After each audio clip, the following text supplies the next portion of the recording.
கிட்டத்தட்ட 9 முறை நாட்டு வெடிகுண்டுகளை டேவிட் செல்வன் சென்ற அந்த காரின் மீது அடித்து நொறுக்குகிறார்கள்.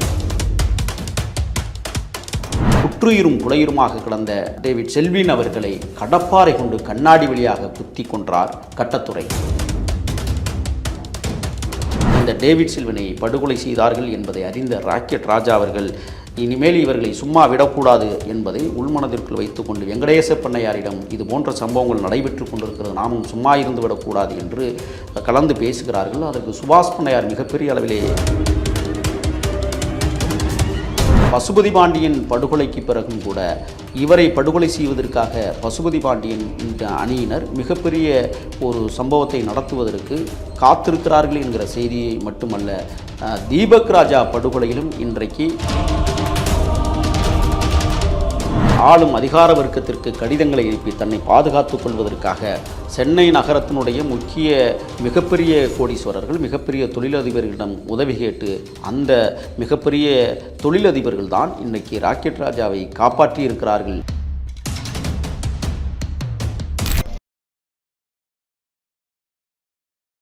வணக்கம், எப்படி இருக்கீங்க? வணக்கம், நலமாக இருக்கீங்களா? நலமாக இருக்கேன்.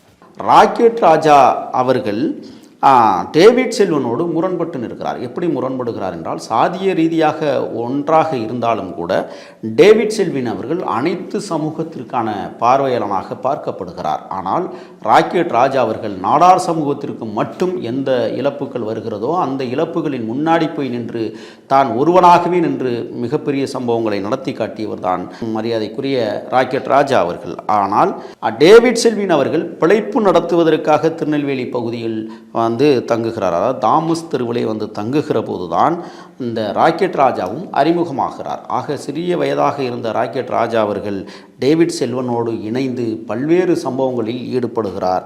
அப்படி ஈடுபடுகிற போதுதான் டேவிட் செல்வன் அவர்கள் பிழைப்பிற்காக திருநெல்வேலி வந்ததற்கு பிறகு பெரிய தேவர் என்கிற ஒருவருடைய மண்டியிலே போய், வெங்காய மண்டிகள் தக்காளி மண்டிகள் வைத்திருக்கிற அந்த மண்டியிலே போய் ஒரு சுமை தூக்கும் தொழிலாளியாக வேலை செய்தவர் தான் டேவிட் செல்வன் அவர்கள். அன்றைக்கு பக்கபலமாக சிறுவயதாக இருந்த ராக்கெட் ராஜா அவர்கள் டேவிட் செல்வனுக்கு மிகப்பெரிய உதவியாக இருந்ததோடு மட்டுமல்ல, சிறிய சிறிய பொருளாதார ரீதியிலான பங்களிப்பையும் இவர் ஏற்படுத்தி இருக்கிறார்.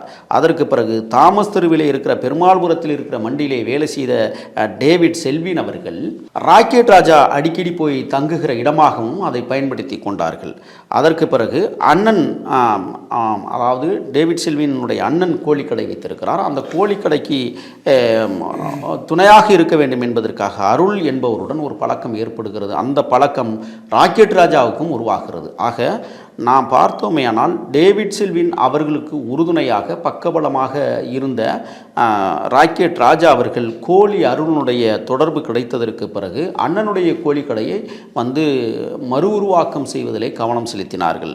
அப்பொழுதெல்லாம் அநீதியை எதிர்ப்பது, மாமூல் கேட்டவர்களை போய் அடித்து துன்புறுத்துவது போன்ற வேலைகளில் ஈடுபட்ட டேவிட் செல்வின் அவர்களுக்கு உறுதுணையாக ராக்கெட் ராஜா இருந்தார் என்பது உண்மை.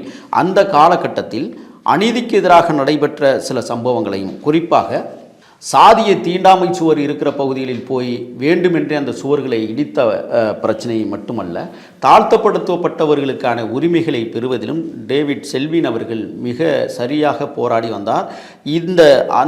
இது போன்ற அறப்போர்களில் ராக்கெட் ராஜா அவர்களும் பங்கு கொண்டார் என்பதுதான் நிதர்சனமான உண்மை. அநீதியை எதிர்த்தது மட்டுமல்ல, சில சாலையோர கடைகளில் மாமூல் வசூல் செய்வதை ஒரு கும்பல் எப்பொழுதும் வாடிக்கையாக வைத்திருந்ததை தட்டி கேட்ட ஒரு பிரச்சனையில்தான் பாட்டி ஒருவரிடம் போய் மாமூல் கேட்ட பிரச்சனையில் இந்த மோதல், அதாவது பெரிய தேவர் தலைமையிலான ஒரு அணிக்கும் அதோடு மட்டுமல்ல டேவிட் செல்வின் அவர்களுடைய அணிக்கும் மோதல் ஏற்படுகிறது. இந்த மோதலில் அநியாயங்களை தட்டி கேட்பதும் அக்கிரமங்களை தட்டி கேட்பதுமே வாடிக்கையாக வைத்திருந்த டேவிட் செல்வன் அவர்களுக்கு துணையாக இருந்த ராக்கெட் ராஜா அவர்கள் உடற்பயிற்சி கூடங்களை உருவாக்கி அங்கே தனக்கு வேண்டப்பட்டவர்களை எல்லாம் அழைத்து வந்து உடற்பயிற்சி கூடத்திலே பயிற்சி பெற்றவர்களை உருவாக்குகிறார்கள்.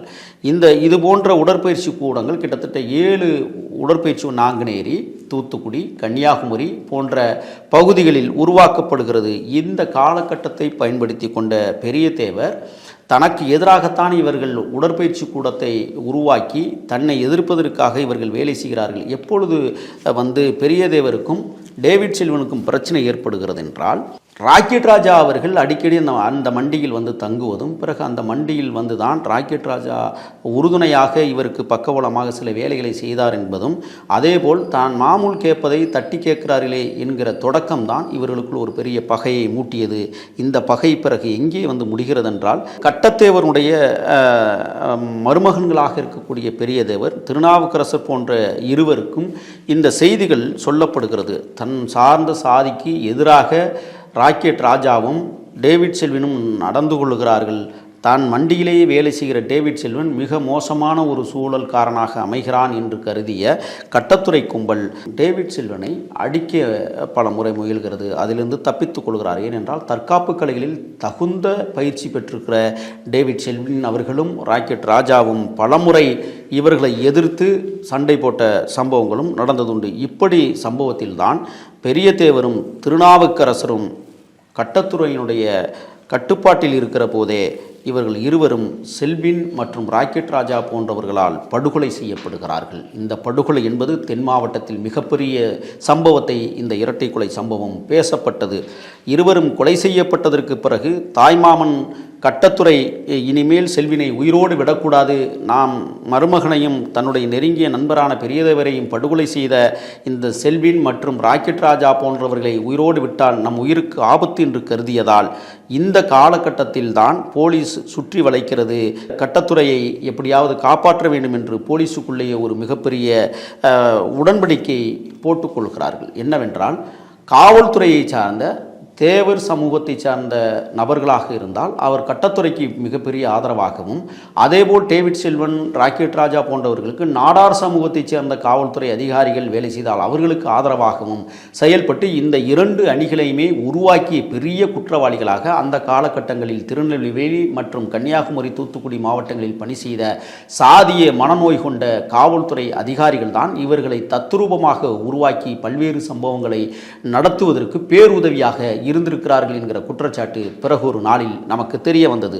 அதோடு மட்டுமல்ல, 1989 ஆண்டு நாங்குநேரியில் போட்டியிட்டு சில ஆயிரம் வாக்குகள் வித்தியாசத்தை தோல்வியடைந்த டேவிட் செல்வின் அவர்களுக்கு மிகப்பெரிய உறுதுணையாக இருந்தவர்தான் ராக்கெட் ராஜா என்பதோடு மட்டுமல்ல, அந்த தேர்தலில் ஆங்காங்கே வன்முறைகள் நடைபெற்றதும் பிறகு அது காவல்துறையால் நசுக்கப்பட்ட விஷயங்களும் நடந்தேறியது. இந்த காலத்தை பயன்படுத்தி கொண்ட ராக்கெட் ராஜா அவர்கள் காவல்துறைக்கு மிக நெருக்கமாக இருந்து கொண்டு பல்வேறு அடிதடி சம்பவங்களிலும் ஈடுபடுகிறார். இந்த காலகட்டத்தில் தான் தடா சட்டத்தின் கீழ் 1992 ஆண்டு சிறையில் அடைக்கப்படுகிறார் டேவிட் செல்வின் அவர்கள். தன்னுடைய சக குருவாக விளங்கிய டேவிட் செல்வன் அவர்கள் தடா சட்டத்தின் கீழ் சிறையில் அடைக்கப்பட்டதை எண்ணி மனம் வருந்திய ராக்கெட் ராஜா அவர்கள் எப்படியாவது தன் அண்ணனாக விளங்கக்கூடிய டேவிட் செல்வனை சிறையிலிருந்து வெளியிலே எடுத்துவிட வேண்டும் என்று முனைப்போடு செயல்பட்டு 4 ஆண்டுகளுக்கு பிறகு 1996 டேவிட் செல்வின் அவர்கள் தடா சட்டத்தை உடைத்து கொண்டு வெளியேறுகிறார். அந்த வெளியான அந்த காலகட்டத்தில் தான் காமராசர் ஆதித்தனார் கழகம் போன்ற ஒரு இயக்கம் உருவாக்கப்படுகிறது.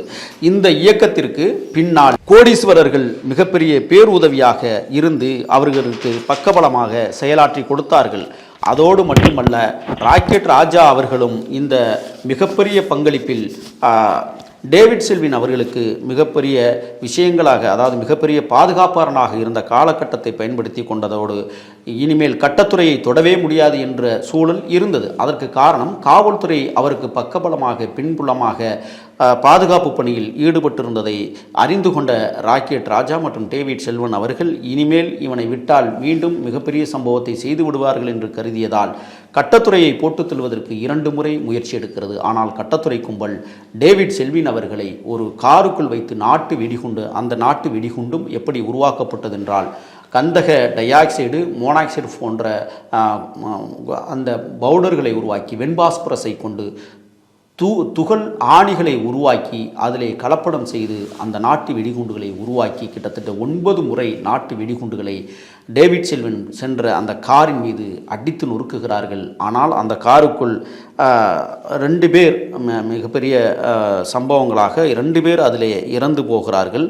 அந்த 2 பேரும் ராக்கெட் ராஜாவிற்கு மிகப்பெரிய பேருதவியாக இருந்தார்கள். அந்த சம்பவத்தில் குற்றுயிரும் குலையுருமாக கிடந்த டேவிட் செல்வின் அவர்களை கடப்பாரை கொண்டு கண்ணாடி வழியாக குத்தி கொன்றார் கட்டத்துறை. ஆக டேவிட் செல்வின் அவர்கள் கடப்பாறையால் படுகொலை செய்யப்பட்டதை அறிந்த ராக்கெட் ராஜா அவர்கள் இனிமேலும் கட்டத்துறையை நாம் சும்மாவிட்டால் நம் உயிருக்கும் பேராபத்து என்று கருதிய ராக்கெட் ராஜா அவர்கள் இசக்கி என்பவரை, அதாவது இந்த விஷயத்தில் இசக்கி என்பவரை ஒரு உளவாளியாக கட்டத்துறை நியமிக்கிறார். டேவிட் செல்வின் அவர்களை கொலை செய்வதற்காக பக்காவாக இது நிறைவேற்றப்படுகிறது. 4 ஆண்டுகள் கழித்து சிறையை விட்டு வெளியிலே வந்த டேவிட் செல்வின் அவர்கள் 1997 மார்ச் 26 பாளையங்கோட்டை சிறையிலிருந்து விடுதலை செய்யப்பட்டதற்கு பிறகு அவர் படுகொலை செய்யப்படுகிறார் என்பதை அறிய முடிகிறது. இந்த படுகொலை சம்பவத்தில் ரயில்வே கிராசிங்கில், அதாவது ரயில்வே ட்ராக் கிராசிங்கில் அந்த டேவிட் செல்வின் அவர்கள் தன்னுடைய மகிழுந்திலே பயணம் செய்து கொண்டிருக்கிற போதுதான் இந்த கட்டத்துறை கும்பலாக சேர்ந்த செல்லத்துறை, ஸ்ரீவைகுண்டம், மாடசாமி, சுரேஷ் போன்ற 4 பேர் நாட்டு வெடிகுண்டுகளை வீசி இந்த டேவிட் செல்வினை படுகொலை செய்தார்கள் என்பதை அறிந்த ராக்கெட் ராஜா அவர்கள் இனிமேல் இவர்களை சும்மா விடக்கூடாது என்பதை உள்மனதிற்குள் வைத்துக்கொண்டு வெங்கடேச பண்ணையாரிடம் இது போன்ற சம்பவங்கள் நடைபெற்று கொண்டிருக்கிறது, நாமும் சும்மா இருந்து விடக்கூடாது என்று கலந்து பேசுகிறார்கள். அதற்கு சுபாஷ் பண்ணையார் மிகப்பெரிய அளவிலே உதவி செய்கிறார். இந்த டேவிட் சில்வன் அவர்களுடைய கொலை வழக்கிலே 18 பேர் குற்றவாளிகளாக காவல்துறை கைது செய்து சிறையிலே அடைக்கிறது. அது மட்டுமல்ல, இந்த 10 குண்டுகள் வீசிய போதும் 9 குண்டுகள் காரின் மீது விழுந்து காரே தீக்கிரையாக்கப்பட்டது என்பதை நாம் அறிய முடிகிறது. இதில் டேவிட் இருளப்பன் கொலை செய்யப்பட்டிருந்தாலும் கூட குற்றுயிரும் குலையுருமாக இருந்த டேவிட் சில்வின் அவர்கள் கடப்பாறை கொண்டு கொல்லப்பட்டதை பிறகு இதே வன்மத்தோடு தான் ராக்கெட் ராஜா அவர்கள் கட்டத்துறையை கொலை செய்வதற்கு அதே போல் நாட்டு வெடிகுண்டை உருவாக்கி அதே கடப்பாறையால் குத்தி கொலை செய்ததோடு மட்டுமல்ல, துண்டு துண்டாக வெட்டிய சம்பவங்களும் நடைபெற்றது. இதை பயன்படுத்தி கொண்ட ராக்கெட் ராஜா அவர்கள் கோழி அருளோடு இணைந்து 2001 தான் இந்த சம்பவத்தை நடத்தி காட்டுகிறார்கள். அதற்கு பிறகு கட்டத்துறை, செல்லத்துறை, நாடார் தேவர்கள் என்ற இருபெரும் பிரிவு பிரிக்கப்படுகிறது. மிகப்பெரிய வன்முறை களமாக பதிலுக்கு பதிலாக மொத்தம் 23 பேரை 2 அணியினரும் மாறி மாறி கொலை செய்கிற சம்பவம் தென் மாவட்டத்தை குலுக்கியது என்றே சொல்லலாம். 1990 ஆண்டு பழிக்கு பழியாக திருநாவுக்கரசர் மற்றும் அதற்கு பழிவாங்கும் வகையில் இவர்கள் மீது அரிசிக்கடை சுப்பையா போன்றவர்கள் மீதும் பெண் வன்கொடுமை பிரச்சனை எழுகிறது. பெண்களுக்கு எதிராக எவ்வளோ பெரிய வன்முறை நடந்தாலும் ராக்கெட் ராஜாவும் அதேபோல் டேவிட் சில்வனும் சும்மா இருந்துவிட மாட்டார்கள் என்பது மிகப்பெரிய வரலாக இருக்கிறது.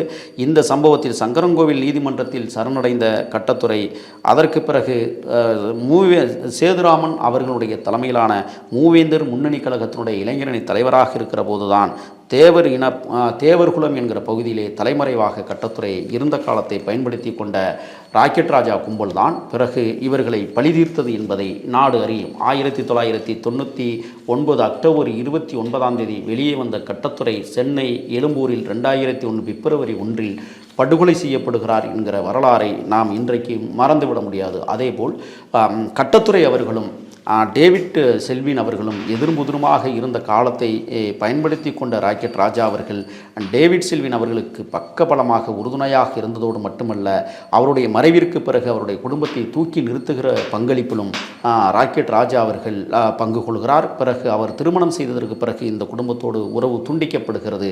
ஆனால் பசுபதி பாண்டியன் அவர்களை கொலை செய்வதற்காகவும் பசுபதி பாண்டியனுடைய அணியினரை சேர்ந்த 11 பேரை கொலை செய்வதற்காகவும் ராக்கெட் ராஜா அவர்கள் மிகப்பெரிய ஒரு திட்டத்தை தீட்டிக் கொண்டிருந்த காலகட்டத்தில் தான் தமிழ்நாடு காவல்துறை அவருடைய இல்லத்திற்குள்ளேயே புகுந்து ராக்கெட்டுகள் மற்றும் AK-47 ரக துப்பாக்கிகளை கைப்பற்றியது என்றே சொல்லலாம். அதற்கு பிறகும் கூட 3 கொலைகளில் சம்பந்தப்பட்ட ராக்கெட் ராஜா அவர்கள் பனங்காட்டுப்படை என்கிற ஒரு அமைப்பை உருவாக்கி தேர்தல் களத்தில் நாம் நிற்க வேண்டும் என்று கருதி அந்த மிகப்பெரிய, அதாவது மற்ற அரசியல் கட்சிகளுக்கு இணையாக ஹெலிகாப்டரிலேயே போய் இறங்கி தேர்தல் களத்தை சந்தித்த ஒரு மனிதராக ராக்கெட் ராஜா அவர்கள் தென் மாவட்டங்களில், குறிப்பாக தூத்துக்குடி பகுதிகளில் படுபயங்கரமாக பேசப்பட்டது. பனங்காட்டுப்படை மிக தீவிரமாக அந்த பகுதிகளில் வளர்ந்தெடுத்த கட்சியாக ராக்கெட் ராஜா அவர்கள் உருவெடுத்து மிகப்பெரிய அரசியல் ஆளுமையாக வளர்ந்து வந்தார்.